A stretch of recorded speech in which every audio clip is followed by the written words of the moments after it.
بسم اللہ الرحمن الرحیم۔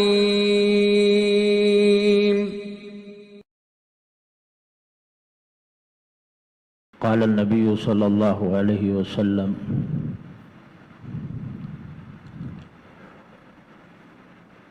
المسلم من سلم المسلمون من لسانه ویده۔ عزیزان گرامی،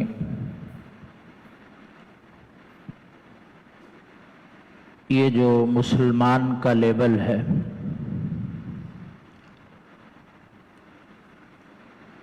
یہ دراصل ایک کردار کا نام ہے۔ مسلمان جو ہے وہ اپنے کردار سے پہچانا جاتا ہے، اور کردار ہی ایک مسلمان کا سب سے بڑا مبلغ ہوتا ہے۔ نبی پاک صلی اللہ علیہ وسلم کی آپ جو سیرت ہے بعثت سے پہلے، اس پر اگر نظر دوڑاتے ہیں تو لوگوں نے آپ کو کن صفات سے پہچانا تھا؟ کیا ان صفات سے پہچانا تھا کہ آپ نے حج بہت کیے ہیں، یا آپ ہر وقت بیت اللہ میں اعتکاف میں بیٹھے رہتے تھے؟ عبادت کا، حج کا، عمرے کا، نوافل کا، یہ آپ کا اور آپ کے رب کا تعلق ہے۔ لیکن آپ کا جو کردار ہے، اس کا آپ سے اور آپ کے معاشرے سے تعلق ہے۔ تو نبی کریم صلی اللہ علیہ وسلم کو 40 سال میں لوگوں نے جس چیز سے پہچانا، کثرت عبادت سے نہیں، بلکہ صادق اور امین سے پہچانا۔ ایسا کردار اللہ کے نبی صلی اللہ علیہ وسلم نے ان 40 سالوں میں ثابت کر کے دکھایا کہ جب کوہ صفا پر کھڑے ہو کر آپ نے عرب کے جتنے بھی بڑے قبائل تھے سب کو جمع کیا، سب مشرک تھے، تو جمع کرنے کے بعد جب ان سے پوچھا کہ اگر میں تمہیں یہ کہوں کہ اس پہاڑ کے پیچھے کوئی لشکر تم پر حملہ آور ہونے والا ہے، او کنتم مصدقیہ، کیا تم مجھے یا میری اس بات کو سچ مانو گے؟ تو سب نے بیک زبان ہو کر یہی کہا کہ ما جربنا علیک الا صدقا، کہ ہم نے سچائی کے علاوہ ہمارا آپ کے ساتھ کسی اور کا تجربہ ہوا ہی نہیں، کبھی ہم نے آپ کی زبان سے جھوٹ نہیں سنا۔ یہ سرٹیفکیٹ کون دے رہا ہے؟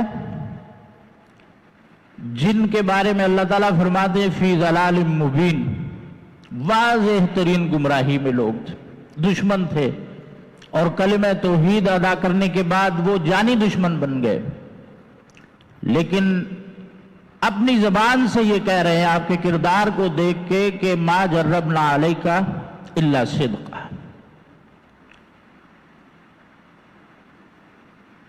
سیدہ خدیجہ رضی اللہ عنہ کے پاس جب رسول اللہ صلی اللہ علیہ وسلم پہلی وحی نازل ہونے کے بعد پریشان گھر میں آئے، اپنا حال بتایا، تو سیدہ خدیجہ نے کیا کہا باتیں سن کے کہ کلا واللہ لا یخزیک اللہ ابدا، اللہ کی قسم اللہ تعالیٰ آپ کو کبھی رسوا نہیں کرے گا۔ کیا اس وجہ سے رسوا نہیں کرے گا کہ آپ نمازیں بہت پڑھتے ہیں، بیت اللہ کے طواف بہت کرتے ہیں؟ نہیں، انک تکسب المعدوم، تصل الرحم، تعین علی نوائب الحق، لوگوں کا آپ بوجھ اٹھاتے ہیں، صلہ رحمی کرتے ہیں، لوگوں کو جوڑتے ہیں۔ جہاں لوگوں کو مدد کی ضرورت پڑتی ہے آپ ان کی مدد کرتے ہیں، تقرے ضعیف مہمان نواز ہیں آپ۔ ان صفات کو دیکھتے ہوئے انہوں نے کہا کہ اللہ تعالیٰ آپ کو کبھی رسوا نہیں کرے گا۔ سیدنا عبداللہ بن سلام رضی اللہ عنہ کہتے ہیں کہ مدینہ میں جب رسول نبی کریم صلی اللہ علیہ وسلم تشریف لائے تو لوگوں نے پہلے بہت پروپیگنڈا کیا ہوا تھا اور کہتے تھے کہ محمد صلی اللہ علیہ وسلم کی بات نہیں سننی۔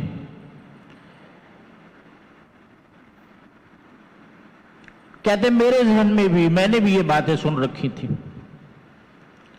لیکن دل میں یہ خیال آیا کہ چلے اگر وہ آ گئے ہیں تو ایک نظر ملاقات کرنے میں کیا حرج ہے۔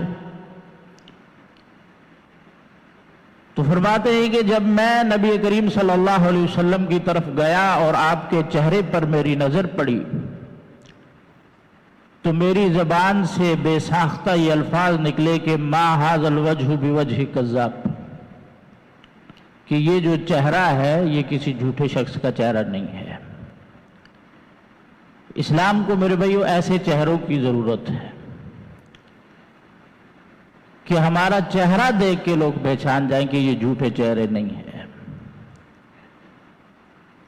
سیدنا ابو بکر رضی اللہ عنہ جب مکے میں زندگی تنگ ہوئی، ارادہ کیا کہ مکے کو چھوڑ کے چلے جائیں۔ جا رہے ہیں، جب سمندر ساحلی علاقے کے قریب پہنچتے ہیں تو عرب کا ایک سردار، ذی القارہ کا سردار آپ سے ملا۔ ملاقات کرنے کے بعد پوچھا ابو بکر کہاں جا رہے ہیں؟ فرمانے لگے کہ اہل مکہ نے بڑا پریشان کیا ہے، جا رہا ہوں زمین پہ سیاحت کروں گا اور اپنے رب کی عبادت کروں گا۔ تو اس ذی القارہ کے سردار کے الفاظ سنے کہ کہتے ہیں کہ ابو بکر مثلک لا یخرج ولا یخرج، کہ آپ جیسے کردار کا حامل انسان کیسے علاقہ چھوڑ کے جا سکتا ہے، آپ جیسے شخص کو کوئی کیسے نکال سکتا ہے۔ اور اسی وقت اعلان کیا کہ چلیں میں اپنا جوار، اپنی حمایت آپ کو دیتا ہوں، واپس مکے چلیں اور مکے میں جا کے جو ہے میری حمایت میں آپ رہیں گے، آپ کی طرف کوئی بھی میلی آنکھ اٹھا کر نہیں دیکھے گا۔ پھر واپس لے کر آئے ان کو اور بیت اللہ کا چکر لگا کے تمام قریش کو، تمام عرب کو یہ اعلان کیا کہ آج کے بعد ابو بکر کا جوار میرا جوار ہے، ان کے اوپر جو انگلی اٹھائے گا وہ سمجھے میرے قبیلے کے اوپر انگلی اٹھا رہا ہے۔ وہ ذی القارہ کا سردار مسلمان تو نہیں تھا، مشرک تھا، لیکن سیدنا ابو بکر رضی اللہ عنہ نے اپنا کردار اتنا عمدہ، اتنا اعلیٰ پیش کیا کہ وہ مجبور ہو گیا کہ آپ جیسا شخص علاقہ چھوڑ کے چلا جائے، اس سے بڑی ہماری کیا بدبختی ہے۔ انبیاء جب دعوت کا آغاز کرتے تھے تو یہی کہتے لقد لبثت فیکم عمرہ، میں نے عمر گزاری ہے تمہارے درمیان، کبھی تم نے ہم سے دھوکہ دیکھا ہو، کبھی غلط بیانی دیکھی ہو، کبھی بد زبانی دیکھی ہو، کبھی کسی کی حق تلفی دیکھی ہو۔ لوگوں میں عموماً یہ غلط فہمی پائی جاتی ہے کہ من قال لا الہ الا اللہ دخل الجنہ، بس توحید مضبوط اتنی ہو جائے کہ اس کے بعد کے جتنے بھی معاملات ہیں ان کو ہم رونتے چلے جائیں، کوئی پرواہ نہیں۔ لیکن میرے بھائی، آخر انجام توحید کا تو جنت ہے، لیکن اس سے پہلے بڑے مراحل ہیں۔ اللہ کے رسول صلی اللہ علیہ وسلم نے یہ بھی ذکر کیا کہ دخلت امرأۃ فی النار بحرہ، ایک بلی کی وجہ سے عورت جہنم میں داخل کر دی گئی، ایک کتے کو پانی پلانے کی وجہ سے ایک شخص کو جنت میں داخل کر دیا گیا۔ ایک عورت کا اللہ کے رسول صلی اللہ علیہ وسلم کے سامنے ذکر کیا گیا کہ تعرف بکثرت صیامها و صلاتها، بڑی تہجد گزار ہے، نوافل کا اہتمام کرنے والی عورت ہے، عابدہ ہے، زاہدہ ہے، لیکنها تؤذی جیرانها، لیکن اس کے پڑوسی اس کی وجہ سے تکلیف میں ہے۔ اللہ کے نبی صلی اللہ علیہ وسلم نے کیا فرمایا؟ فرمایا انہا فی النار، یہ جہنمی عورت ہے۔ یہ اگر آپ اسلامی تاریخ پڑھیں میرے بھائیوں تو یہ انڈونیشیا، ملیشیا، یہ جو علاقے ہیں، یہاں اسلام کوئی تلوار سے نہیں پھیلا، یہاں اسلام، مسلمان تاجر گئے وہاں، انہوں نے اپنا کردار سچائی میں، امانت میں، دیانت میں، ناپ تول میں، خیال رکھنے میں اتنا عمدہ دکھایا کہ پورے کے پورے جو علاقے ہیں، ملک ہیں، مسلمان ہو گئے۔ تو اس لیے میرے بھائیوں، جہاں ہم عقیدے کا اہتمام کرتے ہیں، عبادات کا اہتمام کرتے ہیں،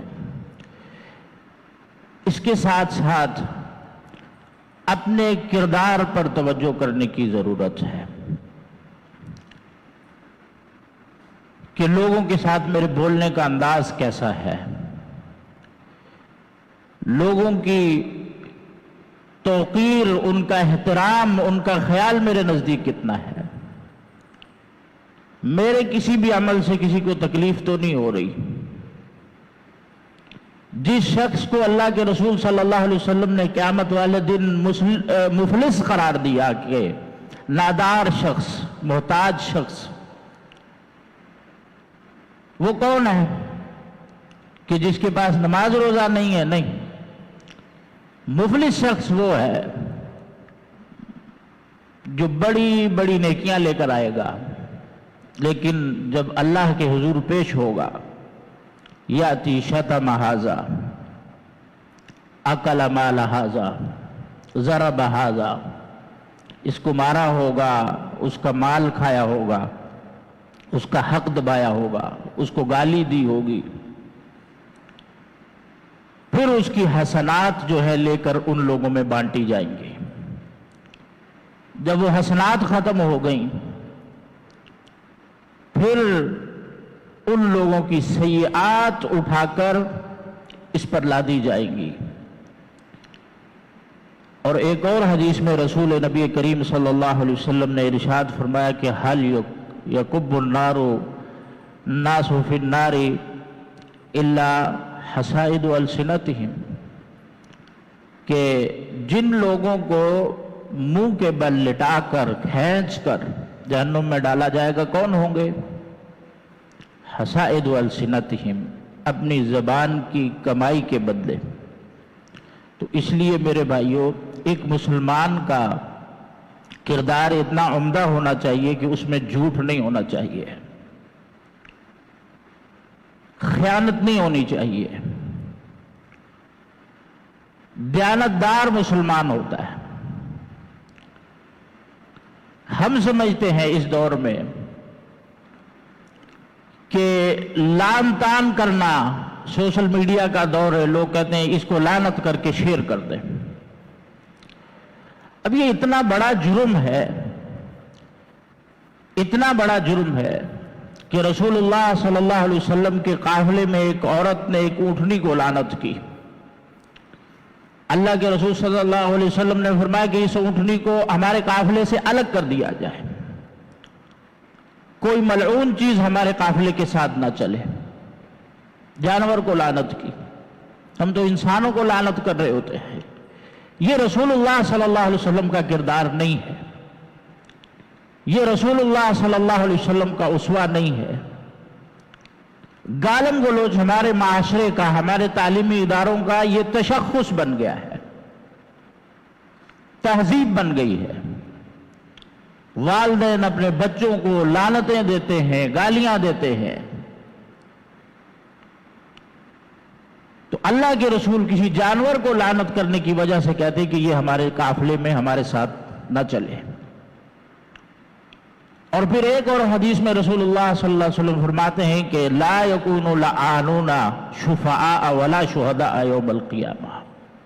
لعن تان کرنے والے لوگ قیامت والے دن ان سے 2 اعزاز اللہ تعالیٰ واپس لے لے گا، ان کو اجازت نہیں ہوگی.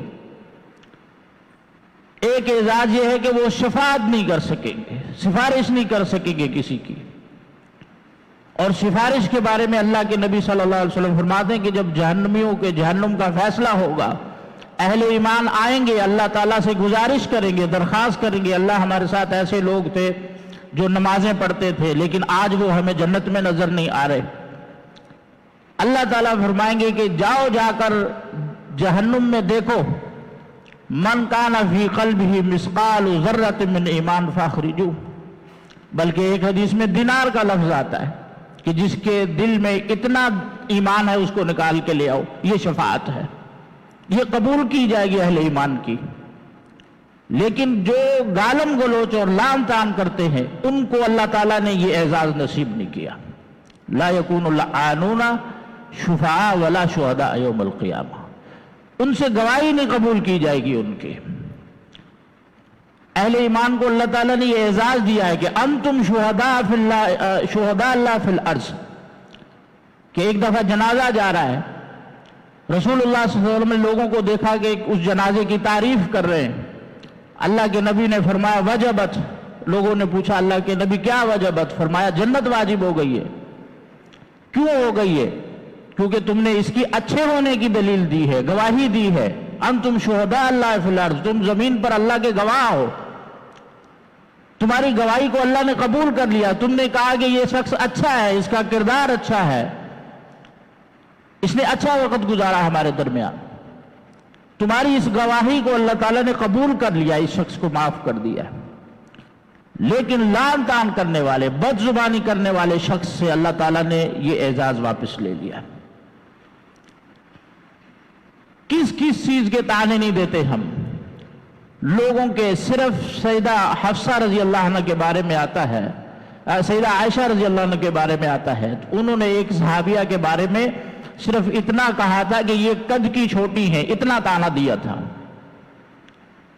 اللہ کے نبی صلی اللہ علیہ وسلم نے ارشاد فرمایا لقد قلت کلمۃ لو مزجت بماء البحر لمزته. اے عائشہ تم نے ایسی بات کہی ہے اگر اس بات کو سمندر میں بھی ڈال دیا جائے تو اس کا پانی بھی گدلا ہو جائے، صرف قد کا طعنہ دینے کی وجہ سے. ابو ذر رضی اللہ عنہ نے ایک دفعہ سیدنا بلال کو یبنۃ السوداء، اے سیاہ عورت کے بیٹے، اتنا کہہ دیا تھا. تو رسول اللہ صلی اللہ علیہ وسلم غصے آ گئے اور فرمانے لگے کہ انک امرؤ فیک جاہلیہ، کہ ابو ذر تم ایسے شخص ہو کہ تمہارے اندر ابھی جاہلیت کی علامتیں باقی ہیں، ان کو نکالو. تو میرے بھائیوں، کردار سب سے بڑا مبلغ ہے. ایک مسلمان کی زبان سے جھوٹ ہو، خیانت ہو، دھوکہ ہو، یہ مسلمان کا عمل نہیں ہے، یہ مسلمان کا کام نہیں ہے. اسلام کا ہمارا کریکٹر اور کردار ایسا ہونا چاہیے کہ لوگ صرف ہمارے ساتھ ایک دفعہ معاملہ کر لے تو ہمارے دین کے بارے میں، ہمارے مذہب کے بارے میں پوچھنے لگے یہ کون لوگ ہیں، ان کا کس مسلک سے تعلق ہے. تو ہمارا کردار سب سے بڑا مبلغ ہے. نرمی ہمارے لہجوں میں نہیں ہے، سختی ہے. زبان سے لوگوں کو تکلیف دیتے ہیں، اپنے عمل سے لوگوں کو تکلیف دیتے ہیں. یہ مسلمانوں کا کردار نہیں ہے میرے بھائیوں. جو اللہ کے نبی صلی اللہ علیہ وسلم نے کردار نبھایا ہے اور دکھایا ہے عملی طور پر، اس کو اختیار کریں، ہم سب اختیار کریں. اسی میں ہمارے لیے خیر ہے. اور اس خیال کو ذہن سے نکال دے کہ لا الہ الا اللہ کی گواہی کافی ہے. ہاں وہ بنیادی شرط ہے، لیکن اس کے بعد اس کے تقاضے پورے کرنا، ایک مسلمان کے کردار ان تقاضوں کا حصہ ہے۔ اللہ تعالیٰ سے دعا ہے کہ اللہ تبارک و تعالی ہمارے اعمال کو سدھارے، ہماری زبان سے نفاق اور سب و شتم کو اللہ تعالیٰ ختم کرے، زبان میں سچائی پیدا کرے، قول اور کردار میں اللہ تبارک و تعالیٰ سچائی پیدا کرے۔ انہ ولی ذلک والقادر علیہ۔